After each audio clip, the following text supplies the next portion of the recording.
In 1996, the world was rocked by the disappearance of JonBenet Ramsey. This was also the year the little boy named Jaryd Atadero was born. When Jaryd was 3 years old, his dad became a single father of Jaryd and his 6-year-old sister Jocelyn. Jaryd's dad became involved with an organization called the Christian Singles Network. This group organized outings and activities that Jaryd and his family would attend. In October of 1999, the Christian Singles Network was going on a trip to a local forest to see a fish hatchery. Jaryd and his family were invited, and his dad was not able to make it that day, but Jaryd and his sister really wanted to go, so although his father had reservations about sending them on their own, ultimately he did let them go.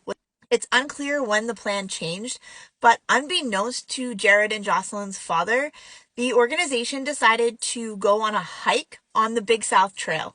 I went on a deep dive when I was researching for this video, and I saw a lot of comments and input from people who are active hikers who have done the Big South Trail. And all of them have unanimously said that this is not a trail for children. It has very steep drop-offs, it runs beside a river, and it is really easy to get off trail and get lost. The group split up into smaller groups, with the fastest hikers being in the front and the slowest hikers being in the back.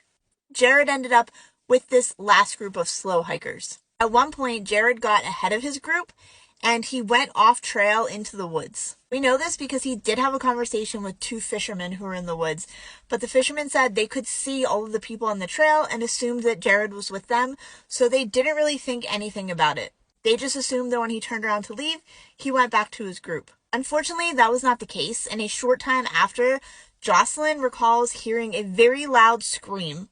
Her and other members of the group, though, didn't know if it was a scream of panic, somebody needing help, or just a child screaming like they were playing. When the group realized that Jaryd was missing, they searched for him for an hour before reporting him missing to authorities at the Larimer County Sheriff's Office. Jaryd's father was notified, and a search and rescue party went out almost immediately. There was also a helicopter sent to the search, but the helicopter ended up crashing into the woods, and another helicopter could not be dispatched. Because of the JonBenet Ramsey disappearance only 3 years earlier, this case of Jaryd going missing was all over the news. Media outlets showed up very quickly after he had disappeared to begin reporting on the case.